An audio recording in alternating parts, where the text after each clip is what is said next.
Meu objetivo aqui não é tanto traçar um panorama histórico exato do que o yoga tem sido há 100 anos, 120 anos, digamos assim, até os dias de hoje, mas pontuar alguns momentos importantes, alguns marcos importantes neste período que determinaram o que o yoga tem sido ao longo desse período até os dias de hoje, sobretudo nos dias de hoje. Quando eu falo dias de hoje, eu me refiro particularmente a essa contemporaneidade aí, década de 80, década de 90, ou seja, o final do século 20 e essa entrada do século 21, já estamos aí passando da metade da segunda década.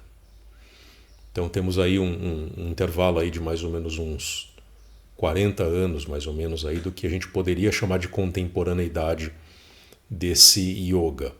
Esse yoga a que eu me refiro, e eu vou colocar muitas aspas ao me referir a esse yoga, começa basicamente com a ocidentalização. Essa ocidentalização começa principalmente com as palestras do Vivekananda nos Estados Unidos.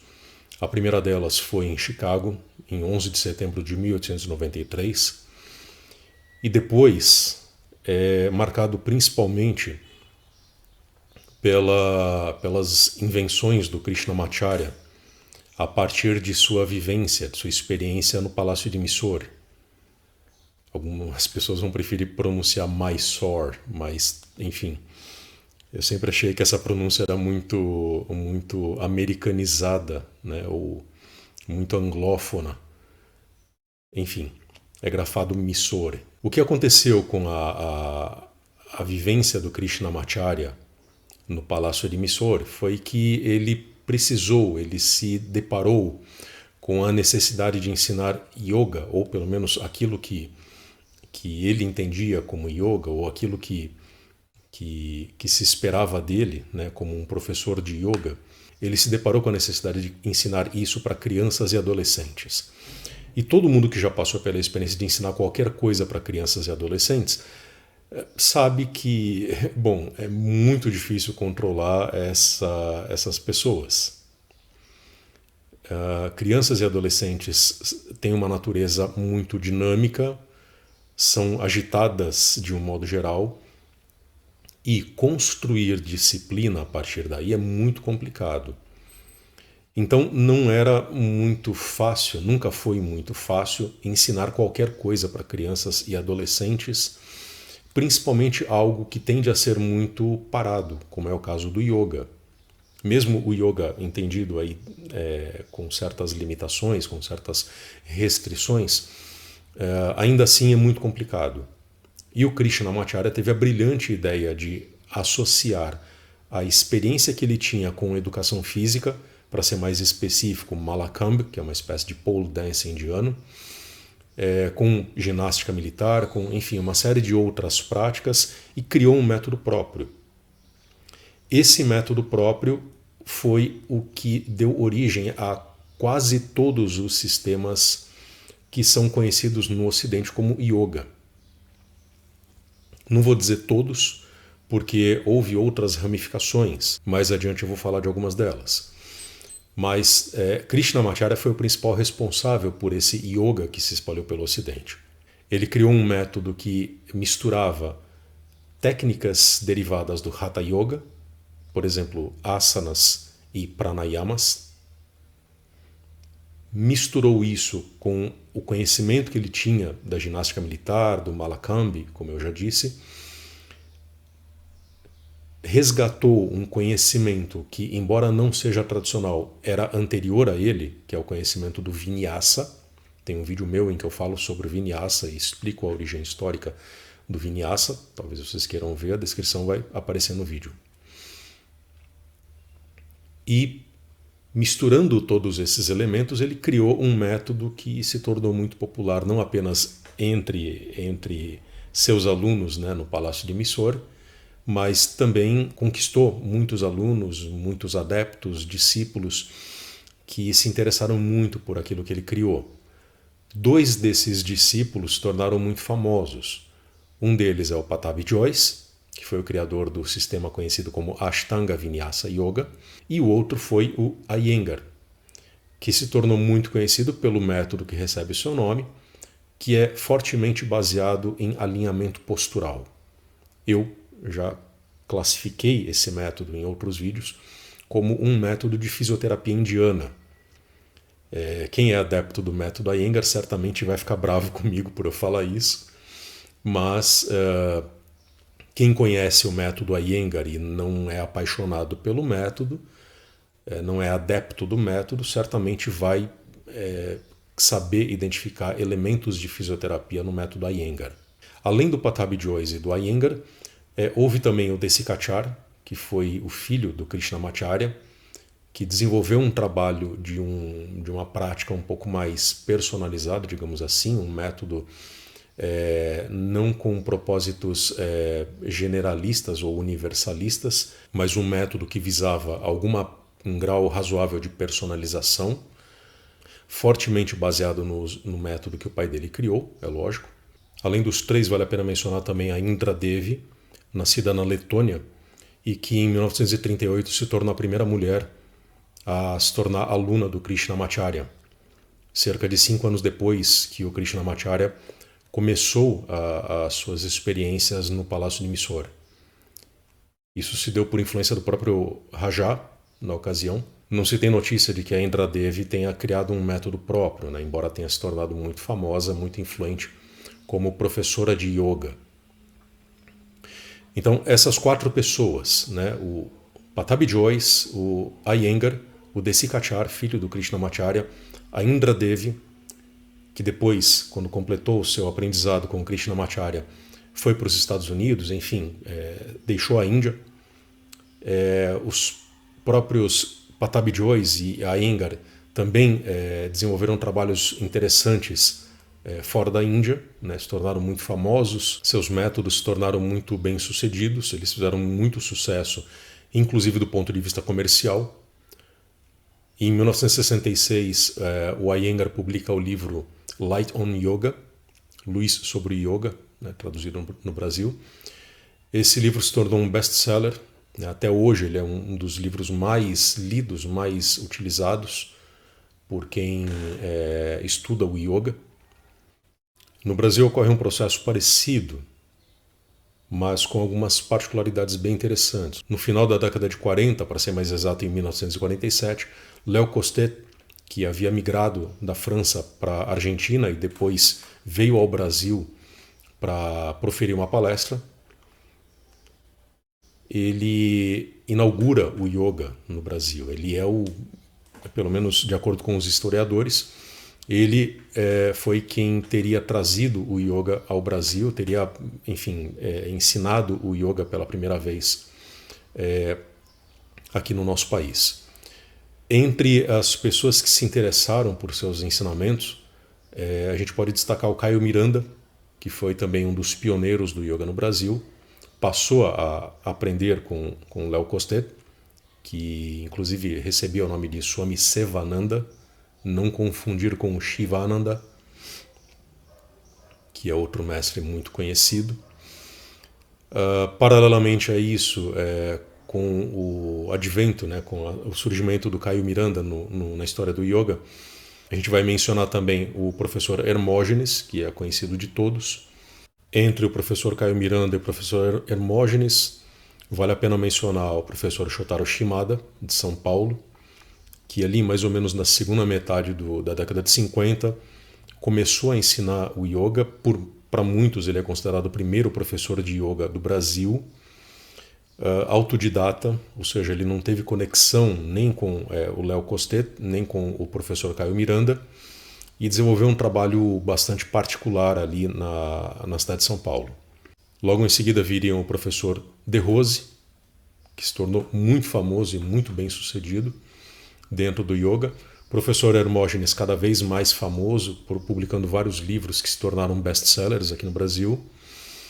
E depois deles, aí o yoga realmente se espalhou pelo Brasil todo, se tornou uma moda, efetivamente, principalmente ali a partir da década de 80, aproveitando ali o movimento do fitness, né?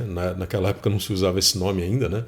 Mas o movimento do bem-estar, da qualidade de vida, da atividade física principalmente, porque desde a sua disseminação no Ocidente, o yoga tem sido essa prática de bem-estar e de saúde corporal, principalmente, com um fortíssimo viés de educação física, de educação postural, de fortalecimento, de alongamento. E foi nesse sentido que o yoga se espalhou pelo mundo e se consolidou, chegou ao Brasil e se consolidou aqui no Brasil. Nos anos 80, aqui no Brasil, nós tínhamos o método Iyengar, relativamente conhecido, o método de Rose, muito disseminado por todo o país. O professor Hermógenes já era bastante consagrado, né, como professor de yoga, estabelecido no Rio de Janeiro. O professor Caio Miranda já havia falecido nessa ocasião. Ele havia falecido, na verdade, em 1969. Nos anos 80 era mais ou menos esse o panorama do yoga no Brasil. Um yoga muito direcionado aí para o bem-estar, para a qualidade de vida, para o fitness principalmente. Em alguns momentos se falava no combate ao estresse, né, que é uma terminologia que hoje em dia quase não se usa, né, mas enfim, na época, anos 70, anos 80, era muito utilizada essa terminologia, esse discurso, né, do combate ao estresse.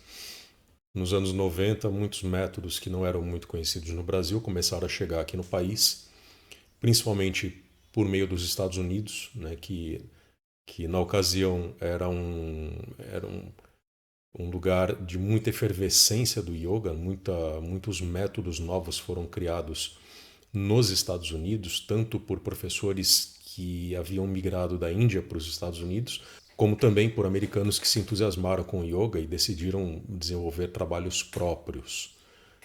Dessa época, a gente poderia destacar o Bikram Yoga. Na verdade, o Bikram Yoga é um pouquinho anterior, mas ele realmente se torna muito popular a partir da década de 90. Métodos como o Yoga Integral, que também não é dessa época, é muito anterior, mas se torna muito popular a partir da década de 90 e chega no Brasil mais ou menos nessa época. E outras vertentes como o yoga restaurativo, o yin yoga, esse ambiente do yoga, não apenas nos Estados Unidos, no Ocidente de modo geral, como particularmente no Brasil, se torna esse caldeirão de métodos e propostas muito diferentes. Uma coisa que é muito importante notar é que ao longo desse período todo, muito pouco ou quase nada se fala sobre aquilo que o yoga realmente é. É aquilo que eu já falei em vários outros vídeos meus. Se você pega todos os ensinamentos desses professores todos, desde o Krishnamacharya, lá na década de 30 na Índia, passando pelo Iyengar, pelo Patabi Joyce, pelo Desikachar, pela Indra Devi, chegando no Brasil com Caio Miranda, com Shotaro Shimada, com o professor Hermógenes, com o professor De Rose, alguns chamam de mestre De Rose, né? Ele mesmo se apresenta dessa forma, e passando a enormidade de professores que passaram a ensinar o yoga a partir da década de 80, de 90 até os dias de hoje, muitos deles, inclusive, foram alunos do De Rose e depois desenvolveram trabalhos próprios, né, com ênfases próprias, às vezes inspirados por métodos que estavam desembarcando no Brasil havia pouco tempo. Quase nada se fala sobre aquilo que o yoga realmente é. Parte-se do pressuposto de que tudo isso que está sendo ensinado, mesmo com direcionamentos tão diferentes. Abrindo um parênteses aqui, havia na década de 70 e até 80, né? Havia uma rivalidade muito grande entre o professor Hermógenes e o professor De Rose. Eles desenvolviam trabalhos muito diferentes, com direções muito diferentes, com ênfases muito diferentes, com propósitos muito diferentes. E mesmo em situações como essa, em que dois professores eram quase que antagonistas, né? Claro que não havia isso, né? Mas era quase que um antagonismo, né? Pelo menos para quem via de fora. Mesmo nesses casos, não se questionava o que era o yoga em comum entre esses dois professores. Assumia-se que o simples fato de ambos falarem de asana, de pranayama, de técnicas cujos nomes eram bastante conhecidos pelas pessoas interessadas em yoga, isso já era suficiente para se ter a certeza de que os dois eram professores de yoga e todos os outros que falavam dessas mesmas coisas, que usavam essas mesmas palavras nas suas aulas e ensinavam supostamente essas mesmas técnicas, estavam ensinando yoga. Em nenhum momento passou pela cabeça, não só dos professores, mas também dos inúmeros alunos que esses professores tiveram, em nenhum momento passou pela cabeça dessas pessoas que havia algo errado aí. Havia algo errado no que vinha sendo ensinado desde Krishnamacharya, 1930, Índia, até os dias de hoje, Brasil, da década de 90, década de 2000, até os dias de hoje, né, década de 2020. Eu acho isso curiosíssimo, porque, como eu também já tratei em outros vídeos, as bases reais e profundas do yoga estão disponíveis para qualquer pessoa.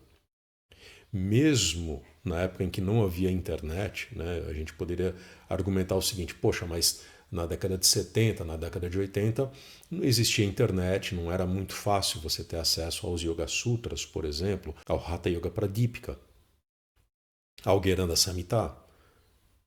Essas obras, essas escrituras sagradas, elas não eram acessíveis. Na verdade eram, porque Bhagavad Gita, que também é considerado um livro base, uma literatura bastante simples, né, se for comparada com os textos tradicionais de yoga especificamente, né, com as escrituras de yoga. Mas Bhagavad Gita, os Upanishads, o Hatha Yoga Pradipika, os Yoga Sutras, estas obras eram relativamente acessíveis, principalmente a partir da década de 70, em que essa literatura oriental, né, ou de origem oriental, se tornou tão popular no Brasil. Por exemplo, na década de 70 no Brasil já existiam editoras especializadas em obras orientais. Existiam revistas que tratavam de questões de assuntos orientais, que eram tratados, claro, de uma forma bastante confusa, né? bastante intoxicada pela mentalidade New Age, mas, enfim, isso era acessível de alguma forma. E, no entanto, não havia um questionamento em relação ao que era ensinado como yoga e o que era o yoga de fato. Muito recentemente é que isso começou a tomar outra direção. O meu mestre foi para a Índia, viveu por lá alguns anos, tornou-se um mestre tântrico e trouxe o Hatha Yoga para o Brasil. Isso aconteceu já em meados da década de 2010, ou seja, praticamente ontem, se a gente for comparar com a história do yoga no Brasil, se a gente for comparar com a história do yoga no Ocidente. Mas ele trouxe o Hatha Yoga para o Brasil e começou a ensinar o Hatha Yoga aqui para estes lados, formando alguns professores. Eu fui um deles, Naganath, colega meu, de quem eu já falei algumas vezes, que é o único nata em atividade no Brasil. Existem alguns outros natas em atividade na América Latina, alguns na Argentina, se não me engano. Mas até onde sei, aqui no Brasil, apenas o Naganath é que desenvolve um trabalho genuinamente tradicional dentro daquilo que o nosso mestre ensinou depois que ele trouxe o Hatha Yoga para o Brasil, após passar alguns anos na Índia. Foi a partir dessa chegada, né, desse desembarque, que algumas coisas começaram a se organizar. E é com base nesse conhecimento, uma vez estabelecido aqui no Brasil, que se pôde entender um pouquinho melhor que o que foi feito, não apenas no Brasil, mas em boa parte do Ocidente, desde que o yoga veio para o Ocidente, não tem nada de yoga. É com base nesse conhecimento que a gente consegue entender o que foi construído aqui ao longo destes anos todos, dessas décadas todas. E é inevitável enxergar que quase nada havia de yoga no trabalho desses professores todos. Você pega os livros do Hermógenes, aquilo é autoajuda. Você pega o método do De Rose, é uma ginástica com um tempero indiano. Você pega o método Iyengar, é uma fisioterapia. Você pega o método do Patabi Jois, o Ashtanga Vinyasa Yoga. Aliás, todos os métodos que se baseiam em Vinyasa não passam de ginástica aeróbica, né? Exercício dinâmico, né? Exercício é calistenia. Sobra muito pouca coisa que possa ser aproveitada como yoga. Lembrando que o que eu tomo como referência aqui é justamente o conhecimento genuíno. Não apenas o conhecimento do Hatha Yoga que meu mestre trouxe para o Brasil, mas também o conhecimento contido nas escrituras, como os Yoga Sutras. Se você lê os versos dos Yoga Sutras, se você estuda, né, os Yoga Sutras, você percebe desde o começo que tem alguma coisa errada aqui. Tem alguma coisa errada no yoga que nós nos acostumamos a entender como yoga. Se você mantém as páginas dos Yoga Sutras abertas e navega um pouquinho na internet, em uma rede social qualquer, pesquisando o que é o yoga, o que é entendido como yoga, é nítido o contraste entre uma coisa e outra. O autor Patanjali, né, o autor dos Yoga Sutras, em nenhum momento ensina posturas. E, no entanto, a gente encontra sistemas inteiros baseados em prática postural. Eu estou me repetindo aqui, é claro, né, porque quem acompanha este canal já se acostumou com essa minha fala. Eu explico o tempo todo essa diferença, essa distância enorme que existe entre o que a tradição ensina e o que os professores de yoga hoje em dia, ou pelo menos o que eles chamam de yoga, né? Existe uma diferença imensa entre esses dois conhecimentos. É uma diferença tão grande, é uma distância tão grande que eu não vejo como unir essas duas coisas. A única coisa que une esses dois conjuntos de conhecimentos, o conhecimento tradicional, verdadeiro do yoga, e o conhecimento moderno desse algo que veio a ser chamado de yoga, a única coisa que aproxima e que une esses dois conjuntos de conhecimentos é o próprio discurso, a própria retórica dos professores que hoje estão ensinando esse algo que eles próprios chamam de yoga. O que eu quero dizer é que é por meio de uma retórica que muitas vezes é uma mistura de marketing, né? Um discurso marqueteiro, um discurso comercial com a cultura da nova era, com essa cultura New Age, é justamente esse recurso retórico é que possibilita essa criação artificial de uma proximidade. E aí vocês encontram, por exemplo, aulas de ginástica, né, ou seja, ginástica postural, em salas que são decoradas com elementos tradicionais do hinduísmo, que tem uma musiquinha indiana ou New Age com ascendência indiana, com incenso, e o professor usa trejeitos que vem do hinduísmo, né? Fala Namastê, junta as mãos em Anjali Mudra, tem aquela atitude que corresponde ao entendimento que a maioria das pessoas tem sobre o que viria a ser um mestre de yoga. Enfim, tem toda uma atmosfera que é artificialmente criada para produzir a sensação de que, opa, estamos num ambiente tradicional. Em seguida, eu vou fazer uma aula do yoga tradicional. Estou aprendendo o yoga tal como vinha sendo ensinado há milênios. Daí a expressão, o yoga é uma prática milenar. Se vocês pesquisarem no Google, vocês vão encontrar um monte de páginas que usam essa expressão e que subscrevem essa expressão sem restrição alguma, sem se questionar se aquilo que se ensina hoje em dia realmente começou 1000 anos atrás, pelo menos, né? Porque milenar tem que ter 1000 anos ou mais de existência. E se a gente for recuar 1000 anos no tempo, né, vamos voltar ali para meados do ano 1000. Nem o Hatha Yoga mal existia.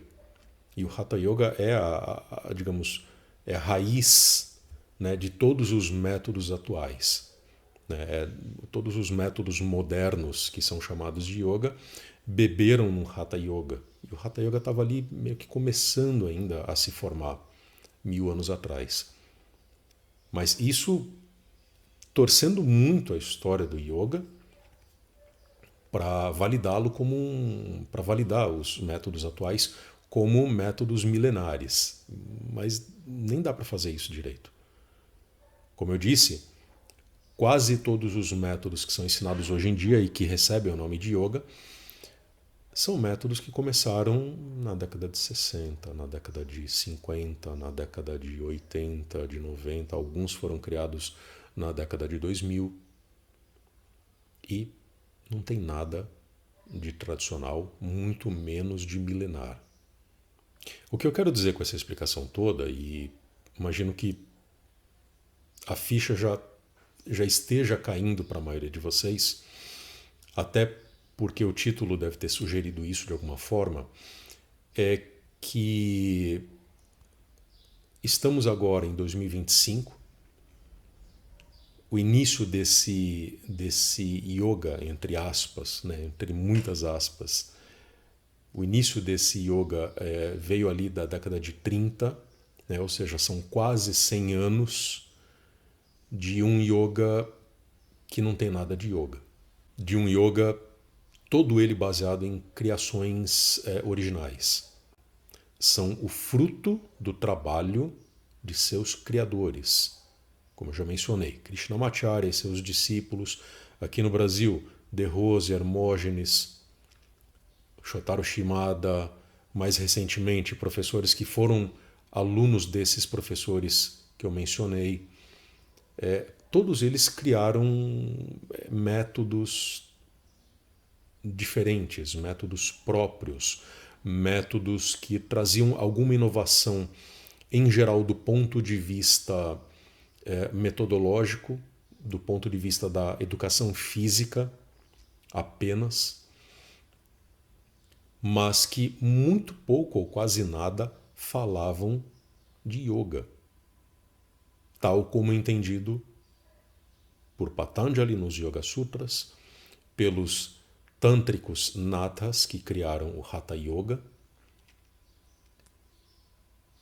Ou seja, são quase 100 anos de yoga, entre aspas, que não serviram para nada. Ou, pelo menos, não serviram para trazer o yoga para as pessoas. São quase 100 anos de yoga jogados no lixo. Parênteses aqui. É claro que muitas pessoas foram ajudadas por esses métodos. O tipo de fortalecimento, o tipo de desenvolvimento na saúde física e às vezes até a saúde mental que é proporcionado por estes métodos, é claro que isso tem uma importância grande. Meu propósito aqui não é questionar esses resultados, essas conquistas. todo mundo que pratica esse yoga, entre aspas, nas escolas que existem hoje em dia, nas academias, enfim, todas essas pessoas experimentam resultados muito positivos e eu não tenho a menor intenção de ir contra esse aspecto que é extremamente positivo. O que eu questiono aqui é a validade destes métodos como métodos de yoga. O que eu questiono aqui é o quanto estes métodos realmente estão ensinando aquilo que o yoga é. O quanto esses métodos realmente conduzem as pessoas para aquilo que é vendido no discurso. Qual é o discurso do yoga, inclusive dos professores desses métodos de yoga? O discurso desses professores é que você vai conquistar bem-estar físico, benefícios físicos, mas que isso é uma parte pequena do yoga. O grande manjar que o yoga oferece é justamente a iluminação, a libertação, a elevação espiritual. Isso aparece nos discursos. Se você lê os livros do Hermógenes, você encontra isso. Se você lê os livros do De Rose, você encontra isso. Se você acompanha os ensinamentos da maioria dos professores de yoga, você também vai encontrar isso. Inclusive, os influencers de yoga que existem hoje em dia, todos eles vão falar da elevação espiritual, eles vão falar do yoga como caminho transcendental, eles vão falar dessa raiz tradicional do yoga, eles vão fazer referência aos Yoga Sutras, por exemplo, e, no entanto, eles não vão ensinar isso. Eles vão falar com a intenção de ensinar, mas isso não é integrado à prática. Isso não faz parte da prática que essas pessoas ensinam. E, consequentemente, esse ensinamento, que é o mais importante de todos, não faz parte da prática de 99% das pessoas. É isso que está acontecendo. Em outras palavras, realmente são quase 100 anos jogados no lixo. 100 anos que não produziram um único yogi iluminado. Isso é bastante evidente em todos os métodos que foram criados nesse período, todas as aulas, eventos, cursos. Nenhum desses métodos realmente produziu os frutos que o discurso dizia que eles iam produzir. Quando a gente traz essa observação, esse questionamento aqui para o Brasil, a coisa fica ainda pior, porque no Brasil, se lá fora não se produziu um único iluminado, aqui no Brasil menos ainda. Porque enquanto o Ocidente às vezes tinha algum interesse, né, sei lá, países da Europa, ou enfim, hemisfério norte de um modo geral, enquanto esses países tinham algum interesse genuíno naquilo que a tradição poderia ensinar, ao ponto de trazer alguns mestres de verdade, né, para o Ocidente. Você tinha, por exemplo, como eu disse no começo deste vídeo, você tinha o Vivekananda, né, que foi trazido para os Estados Unidos para palestrar, para ensinar, né, o hinduísmo, enfim, falar das tradições hindus, ensinar o yoga, o Vedanta, a meditação, enfim. Aqui no Brasil, isso era muito pouco explorado e, consequentemente, muito pouco ensinado, ao ponto de que, hoje em dia, praticamente não se fala mais sobre yoga de verdade.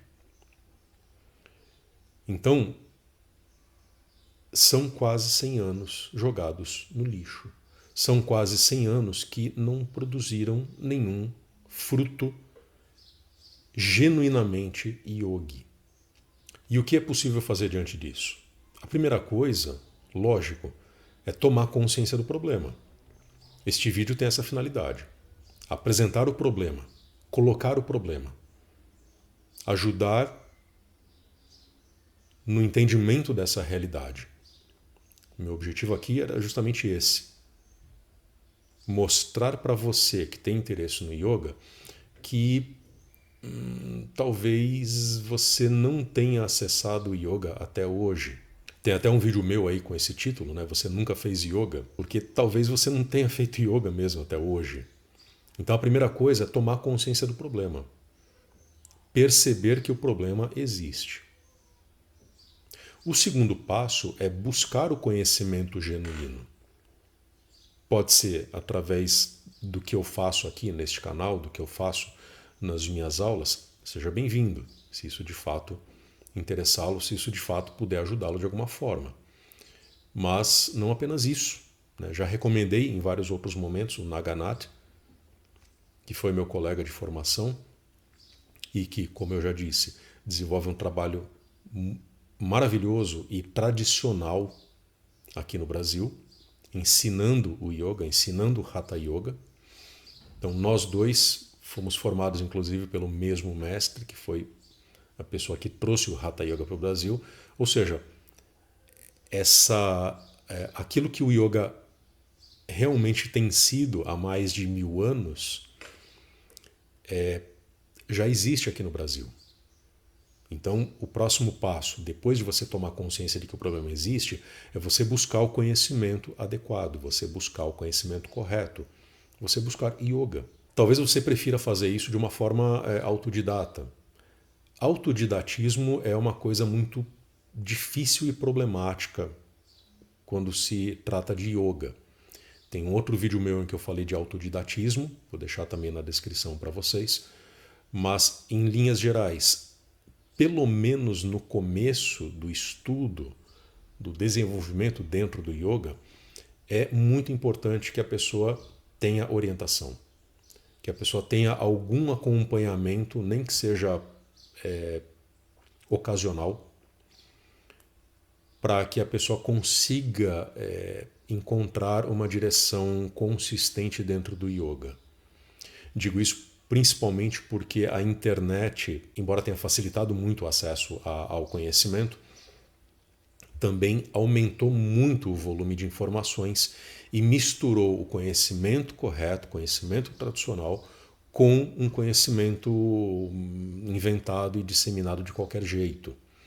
Então é muito difícil, às vezes, você distinguir aquilo que é o correto do que é incorreto, daquilo que é correto e tradicional e enfim, que realmente tem uma validade de acordo com critérios tradicionais, daquilo que foi criado 20 anos atrás, da cabeça de um professor americano que estudou com um professor americano que estudou com um indiano que veio para os Estados Unidos. Então é muito difícil a gente se orientar nessa confusão imensa que é a internet hoje em dia. E quase todo o autodidatismo vai se basear na internet. Você pode talvez até argumentar que não, peraí, eu não vou me envolver com os conhecimentos que estão disponíveis na internet. Eu vou ler as escrituras. Também é problemático. Porque mesmo que você coloque o máximo da sua energia na leitura das escrituras, você sozinho não vai ter condições de entender o que as escrituras ensinam. Bhagavad Gita, Yoga Sutras, são obras relativamente fáceis de entender, mas uma vez que você começa a entrar em escrituras um pouco mais densas, um pouco mais complexas, como são as escrituras tântricas, você vai ter muita dificuldade para entender o que está sendo explicado ali. Principalmente porque, em muitos momentos, a linguagem utilizada aí não é uma linguagem para você que está começando agora. É uma linguagem que foi composta, foi construída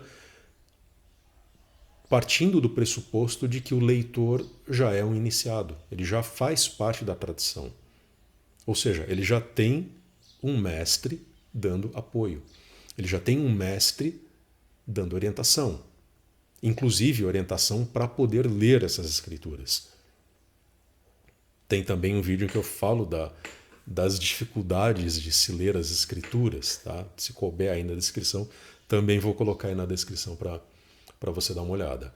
Mas o fato é que não dá para você estudar, pelo menos começar como autodidata.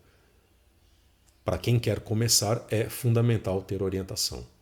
Pode ser eu, pode ser Naganatha, talvez outros professores que eu ainda não conheço possam também orientar vocês, mas fica essa recomendação também. E uma vez que você encontre esse fio da meada, ou seja, uma vez que você consiga se estabelecer nesse emaranhado de conhecimentos e consiga identificar uma linha contínua que leva você para o entendimento pleno do yoga, eu sugeriria como terceiro passo, e talvez um dos mais importantes, não ter mais contato com o yoga moderno, ou com aquilo que se convencionou chamar de yoga. Desconectar-se desse conhecimento, porque esse conhecimento realmente não é o conhecimento do yoga. Esse conhecimento vai trazer bem-estar, vai trazer desenvolvimento físico, eventualmente pode trazer um bem-estar mental, emocional, mas não é o yoga. E aqui eu, logicamente, estou pressupondo que o seu interesse é interesse por yoga, ou seja, você quer estudar, praticar o yoga porque você quer se desenvolver espiritualmente. Você quer encontrar a transcendência. Você está no yoga por aquilo que é a promessa do yoga, que é a promessa da elevação espiritual, que é a promessa do conhecimento de si. Essa elevação, esse conhecimento, passam necessariamente por essa abdicação de tudo que é moderno. Você não vai mais buscar práticas para o bem-estar físico e emocional. Você não vai buscar a meditação da prosperidade. Você não vai mais buscar a sequência para destravar a lombar. Você não vai mais procurar a sequência para o fortalecimento das pernas. Você não vai mais procurar a respiração que proporciona vitalidade. Porque essas coisas não são coisas do yoga.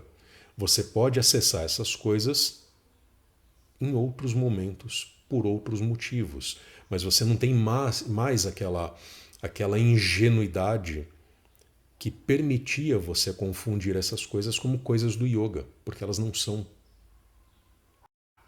E aquilo que não leva você para o caminho do yoga, tira você do caminho do yoga.